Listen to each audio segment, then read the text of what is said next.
to the Tech Transform podcast by Oliver White Asia Pacific. I'm your host, Rod Hozack, and for the first time since Oliver White the man started the business more than 50 years ago, we're going to talk tech. With a wealth of experience in melding technology with business processes, I'm excited to face up to the challenge we're all going to have. How do we leverage the tools and data we have now and capitalise on what's coming at us without ending up with an assortment of uncoordinated tools and data sets being used to arrive at many different perspectives? After all, the goal in business should still be for everyone to be working to the same destination and set of plans. We want to be with you on that journey, and as we learn, we want to share and help you navigate through this era where tech integration is not just going to be a nice to have, it's going to be essential for maintaining competitiveness and relevance. Our mission is clear: to provide you with actionable insights and strategies that will keep you ahead in this dynamic tech environment. We've lined up a number of experts in planning systems and data management who are in the trenches now to give you a hands-on view and not of just the latest bright shiny objects. We'll explore transformative insights from the last 30 to 50 years and peer into the future of tech in business planning. Be prepared to be inspired and equipped to face the changing tide of technology. Let's tech transform with Oliver White, navigating today, shaping tomorrow, and giving your career a head start by staying ahead of the curve. Just before we get to our Chris Hannan, our next speaker, we'll shoot over to Olga Papageorgiou with something new in the AI and data world. Hi, Rod. It's great to be here again. We've had some very exciting news from SAP with the release of what's known as Business Data Cloud. This is a software as a service product, and it aims to seamlessly unify and govern all SAP data and connect with third-party data, making it much easier for organizations to leverage all the data that exists in their enterprise. SAP, in a recent media release, said that this product, its primary focus is to address data quality issues, which it cited as its customers' biggest challenge in capitalizing on technology. Business Data Cloud has been developed in conjunction with an organization called Databricks, pioneers in data lakehouse technologies. Data lakehouse technology helps you get the most out of lots of disparate data in an enterprise, from audio, text, video to structured data, and allows you to harness the power of big data when you can use technologies like Databricks to leverage it. So that collaboration has created a lot of buzz as two technology powerhouses come together to help organizations have really strong foundations for the ability to harness AI. In conjunction with this release, SAP have been promoting a new AI agent called Joule, and that is Joule, for those of you who want to look it up. And this helps organizations stay on top of key business workflows, suggest actions for process owners to undertake, and provide insights to users across the organization on performance. This technology is in its early phases, and a few organizations have discussed their success with the offering, including Henkel and Emma Sports, which you can look up on the SAP website. I'm curious whether this offering could be the conjunction of Business Data Cloud and AI agents like Joule to get SAP customers to fast track their transition to the HANA environment before ECC reaches end of support in 2027. I highly recommend checking out the release videos on the SAP website to learn more about this product. You can register for their primer webinar in March. I'm keen to hear your thoughts on this new release. Are you excited? Are you skeptical? Thanks, Rod. See you next time. Thanks, Olga. That was brilliant. It doesn't cease to amaze me how things are just changing all the time. Thank you. I'm thrilled to introduce Chris Hannan and his topic for today: where are we going with data and the interface with AI? Chris, welcome. Thank you, Rod. Good to be here with you. Chris's background is he's a seasoned strategy consultant and solution architect with over 25 years of experience in finance, sales and operations planning, as well as integrated business planning. currently consulting to companies as a solution architect. Chris leverages his expertise to empower businesses to align their strategies with operations through innovative planning practices. An MBA graduate from NYU's Stern School of Business, Chris has built a reputation as a transformative leader in project portfolio management, driving disruptive forecasting models, which I'm keen to hear more of, and scenario-based planning approaches. His dedication to enhancing decision-making and unlocking competitive advantage through cutting-edge technology makes him a perfect guest for today's discussion. So let's dive into the conversation and explore the future of integrated business planning with Chris Hannan. Chris, thanks for agreeing to participate. Are you ready? Yes, I sure am, Rod. I'm looking forward to it. Question one. You've often mentioned the importance of integrating strategy and operations. Could you share examples of how businesses have achieved this successfully using technology? Yeah, absolutely, Rod. One of the things I'm struck by is that many times when we're trying to see how we're progressing against strategy, there aren't enough hooks in the strategy for it to be relevant to everybody in the organization. I think what I've seen that works is we need to define the strategy in enough detail what's relevant to all the different managers who are tasked with executing that strategy. For me, it's about going into that detail or using technology to help with that. Certainly, with the financial side, technology can help. Before we talk about that, I think it's important to talk about the activities. And I know this is something that, Rod, you and your colleagues are very big on. And in this case, it's critical. If we don't describe how we're going to deliver this strategy, we have nothing to measure against that's relevant to managers at different levels of the hierarchy. Yeah. I think a little bit about its time has come and gone, but that's really what Balanced Business Scorecard was all about.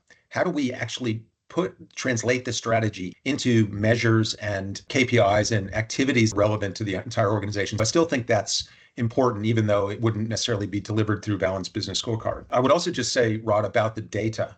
So when it does come to financializing these plans, which is obviously critical to financialize the strategy, we can use technology to smartly disaggregate data to lower levels in the organization to make those financial projections relevant, provided the disaggregation is consistent with the strategy. If we haven't gone to the detail to say we're going to have a different level of activity in New South Wales or Victoria, for example, then using the prior results to cascade that may not be appropriate. But we should look at the potential for that disaggregation so we don't create a manual exercise after strategy setting time. Have you got any examples of what that might look like when you use data and technology to help? One example, and you think about, there's actually two points here that I'm thinking about. One is when we try to work out what our organic growth is going to look like. Let's assume that for the moment, we're going to try and isolate what's the organic growth and then layer in all those initiatives and activities above it.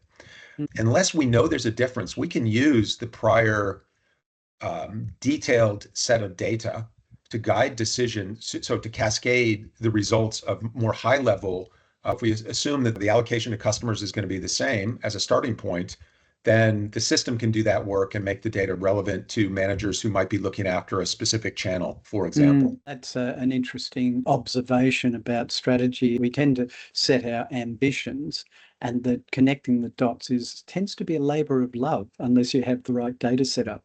In the worst cases, I've heard it described as the strategy gets set in smoke-filled rooms or flung on the back of a PowerPoint or an envelope of revenue and profit. Now work out how to make this sensible across the whole business. So if we anticipate that, we can use that data to drive that. Lots of businesses are going through transformations. One of the challenges we need to be prepared to take on is how do we track the results of these initiatives as we move forward?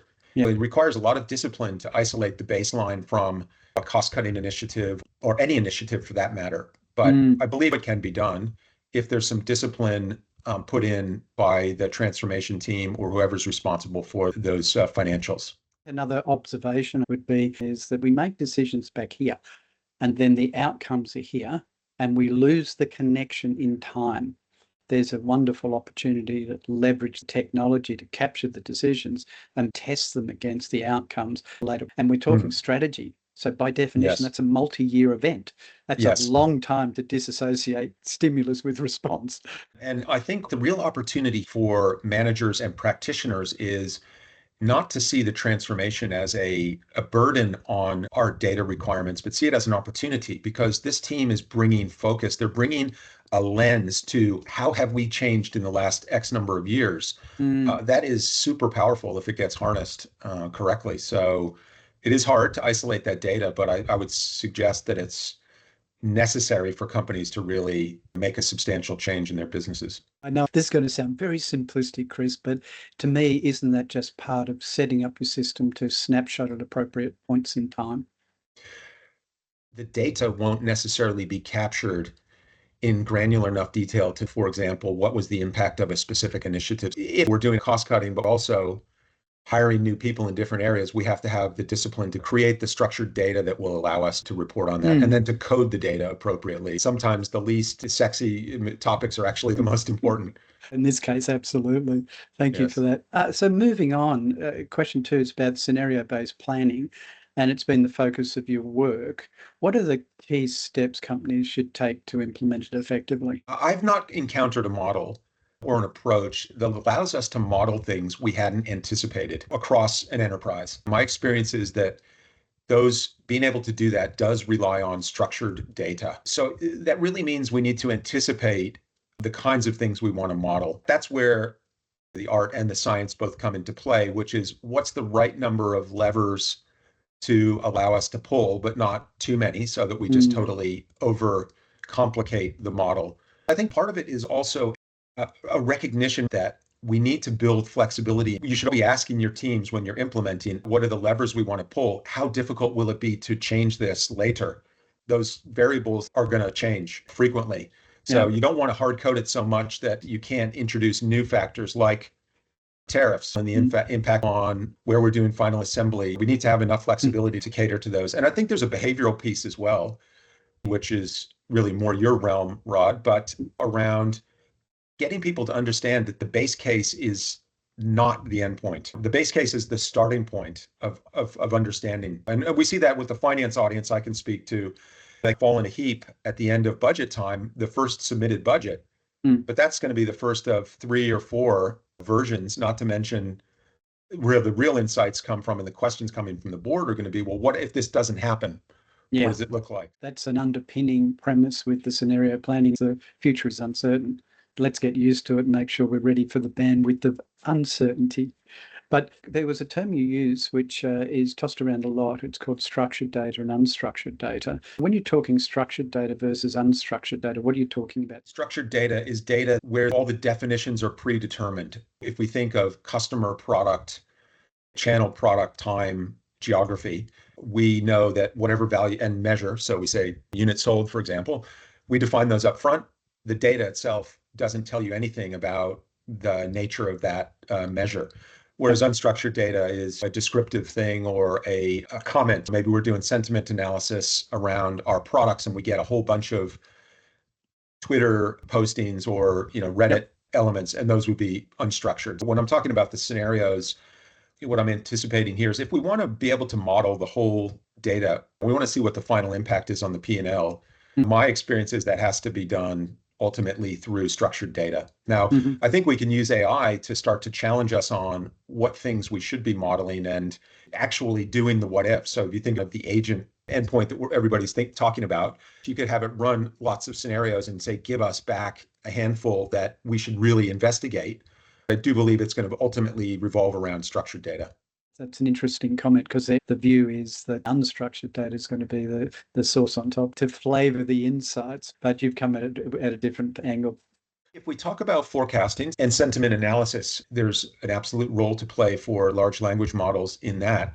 Ultimately, we're going to have to distill it into something that we can actually use in a time series analysis of some sort. So a sentiment score for a particular moment in time that we can then, with lags considered, compare to our sales results. So I think the unstructured data is hugely valuable, but it needs to point at something that's connected to the rest of the model. Interesting. Many organizations struggle with transitioning to modern forecasting methods.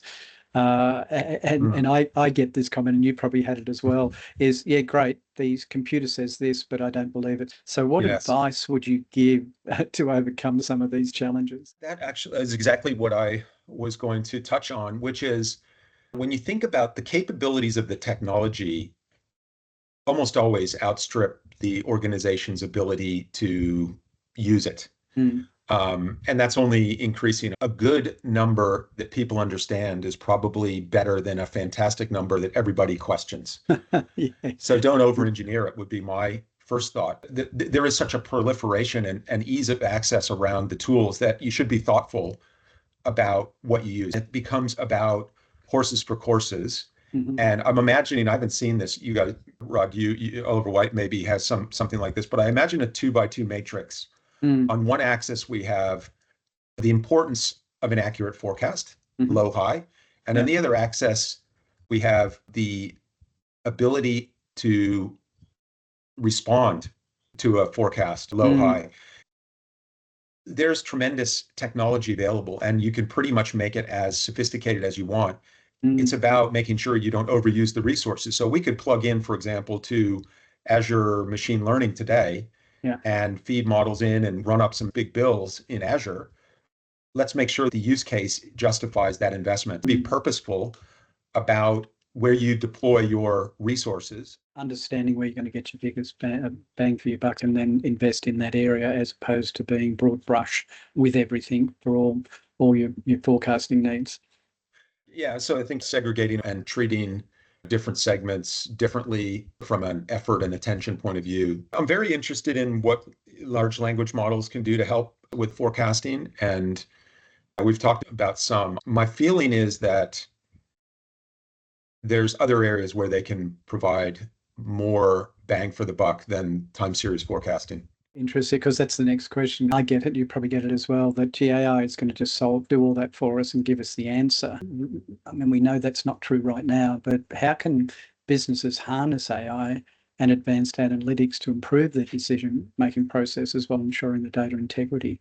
Where I see a lot of opportunities around the management side of things, I've come to believe, Rod, that when you look at the systems investment, I've been involved with many systems implementations, where the value is created rarely is around the algorithms.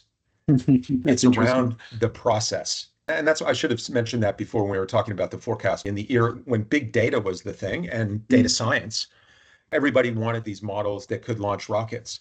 From your experience, and I've certainly seen it, it's what the organization can utilize and embed in their process that actually matters. Having something on somebody's desktop is not the way forward. If we think about process as the real unlock here, embedding it in technology, let's think about some of the things that AI is being used for. Things like master data management.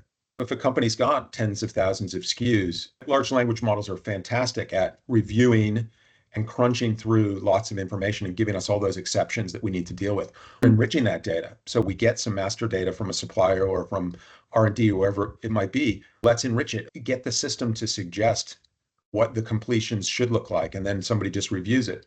If we know it's ice cream, the AI will be able to work out which product family it belongs in, which hierarchy. The AI can manage the hierarchies for us with oversight. Those kinds of things will increase the automation beyond the planning process into the maintenance of these systems as well. The theme that's coming through is that the starting point is understanding what you need. As long as you understand the process, then that AI release is phenomenal. If you follow this idea a bit further, that the process is where the value is created, and if you accept that, then you can also think about things like workflow. Workflow never works as well in these tools as we want it to. I think a lot of that is down to the fact that it's too rigid. So why not use AI to inform this? The AI can tell us what is emerging from our activity rather than trying to impose a process on our activity. As long as it passes through the right hands, it doesn't matter with one person is controlling it, or the AI is saying, forget about what the org structure looks like on paper. Here's how it really is, because it's tracking these interactions and knows what path these things are traveling through to get completed. That leads to the last question before our client feedback question. You mentioned when we first discussed participating in the podcast that you have some controversial views, which would be nice to hear.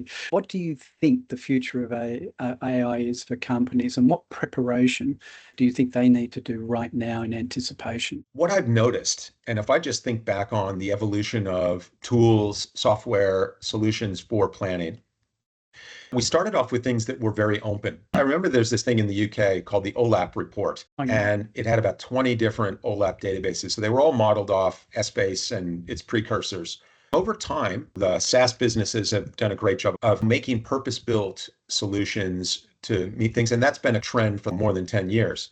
I actually see AI now in the ease of developing software, which in some ways is the only proven impact of AI so far. It's very helpful in building software, could push this in a different direction, which is when we move back into more generalist capabilities rather than this trend toward more purpose-built capabilities. And that's because it's now so much easier to get things up and running and easier to integrate things.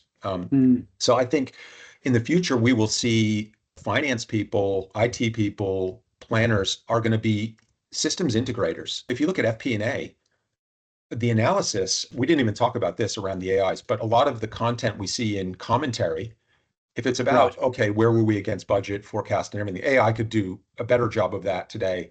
What's going to be left for analysts? It's going to be this integration. How do we then link up these models? How do we take a best of breed across a number of different things and then integrate this for our specific requirements? I would say companies of a reasonable size should seriously consider bringing some of these skills in-house and explore whether they can build something themselves that would meet their needs as easily as getting something off the shelf, because it's become that much easier. And I do have a personal hope, if I have time for that, Rod. Yeah, absolutely. I've got this idea around what I call object-oriented business architecture.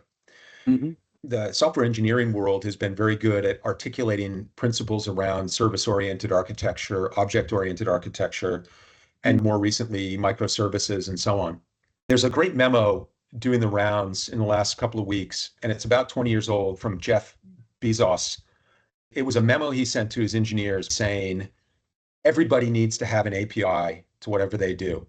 And that's the only way we're going to communicate as an organization. The only way we're going to collaborate as an organization is through published public APIs. That's a technical engineering concept. But I think the same principle, and he said, you'll be fired if you don't do that. It's being circulated as a leadership concept, but I'm interested in it more from a business architecture point of view. Why do we not apply the same principles to the way we operate as a business? And can we use AI to make this very nimble? We have a contract. I provide this, and you provide this, and you receive this, not as individuals, but as teams. We have these business units that are much more, I think it makes their role in the business clearer, and it makes the organization much more flexible to reorganize as the business requires. I believe that this is a principle that could be well applied to help with one of the things that I'm very passionate about, which is finance and operational collaboration around integrated business planning. This is an area where finance and ops duplicate a lot of activities. Some of these principles around object-oriented business architectures is the starting point. Just to elaborate on two things, orientation and the API. In software engineering, when we talk about an object, we talk about a self-contained element. So something that exists, everything that it needs to exist, it has within its boundaries, and the ability to connect to other objects for the purposes of, we're trying to design a system and we've got A through Z of these different objects. Sometimes we need D and E, sometimes we need B and F, but they're all designed to interact with each other. And so the API is just the interface into that object. It's almost like a service level. It's a contract we have with the rest of the business. In a business sense, our API would be our service level. Who are our customers internally? And what's our service level? What do we provide? How do we provide it? What form do they receive it in? And what are the expectations they should have about its availability and so on? That's the relevance of the API in this case. APIs are the communication link between your AI and getting into LinkedIn, HubSpot, or Salesforce, or other software. When I talk about turning finance teams into integrators, we've talked about some ideas about it. But what I would encourage people to do is to hack their own roles. Start with their own roles. And why shouldn't a finance person have a small development environment where they can run some Python code to do something? that Yeah. the AI is generated. And I'm not talking about turning finance people into full stack engineers, Mm. but I think in 10 years' time, this will be so normal that all of us can hardly believe there was ever a time where business managers didn't have their own development environment where they were running code. Yeah. Or a language model that says, write me the code, so I don't even need to know the code. That's exactly anticipating and what I've already experienced myself. I had a small situation which opened my eyes to this because I was working on a project and I needed some data. And the person who writes the SQL queries was on leave. And I thought, okay, I'll get somebody else to do it. Long story short, I spent 10 minutes with ChatGPT. It was probably 30 by the time I got the code, got the data. Was it the most elegant code in the world? Probably not. Did I get the data? Did I save myself a week's worth of time or a couple of days? Absolutely. Yeah. And that's happening all over the place. It's a brave new world or a very scary new world or a bit of both. Well, I think it should be an exciting time for people who know what good looks like, for one thing, and people who they have an idea they want to see come to fruition because there's no gatekeepers anymore.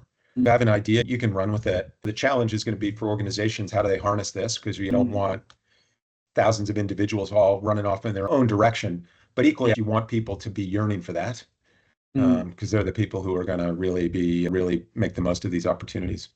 That leads me to the last question from our client survey. This one's a doozy. This one says AI that analyzes our data and takes care of simple tasks, been around a while and is managed by some very good planning tools. The area this person's really more interested in is where can AI get involved when making decisions based on strategic direction, and how far can AI take us? Can it make the sort of decisions typically made in an integrated business planning meeting? So the way I think about this is, how would we train this model for our business to do this? We need to have a set of data, a set of circumstances, a decision, and an outcome in order to know how to weight these things. And AI could do that if we could find the right information with which to train it. I think if you can find the data to train the model, and even if you don't, you could always get it to reason. I haven't tried it, but I might do that after this call. Just say, here's the circumstance, and here's the decision we're facing. What would be your recommendation now? So where are you going to get the data that would be the basis for that? Because a lot of it's going to be private to your business. So maybe you can feed in, and it might be something you can do in the future if you start to use the AI now and embed the current data as the training data. It's almost train it now and moving it towards that more strategic type decisions, which to a certain extent will do the number crunching called the algorithm crunching. You'd still have to say, does that make sense to strategy? It goes back to what we were saying about the forecast. Would people trust it enough? I was in California and drove in the autonomous vehicles 5 years ago. Nobody would have trusted those. Maybe we'll get to the point where we trust the AI to do our strategy for us. One of the limitations that exists at the moment is this idea of recency of the data and how we would get the AI to use very current data. That would have to be a private model and one that we maintain, but it's doable if you've got the right inputs. So it's only a matter of time. Chris, thank you for joining us and your insights in this episode of Tech Transform. Today, Chris Hannan highlighted the transformative power of integrated business planning and scenario-based strategies in aligning operations with business goals. His expertise sheds light on the future of planning and how organisations could leverage AI and advanced analytics to stay ahead in this rapidly changing landscape. Chris, how can people contact you for further professional advice? They can reach me on my email or my phone, and more than happy to speak about the topics we've discussed today. Thanks, Chris. Hopefully talk soon. Bye now. Join us in our next episode as we continue to explore innovative tech strategies with other industry leaders. Don't forget to subscribe and let's keep transforming together with Oliver White. Let me know if you'd like any adjustments or additional context. And if you'd like to talk to us about how we can help with your business with tech transformation, contact us at information@oliverwhite.com or go to our website at www.oliverwhiteasiapacific.com. So let's tech transform with Oliver White, navigating today, shaping tomorrow, and giving your career a head start by staying ahead of the tech curve. See you next time.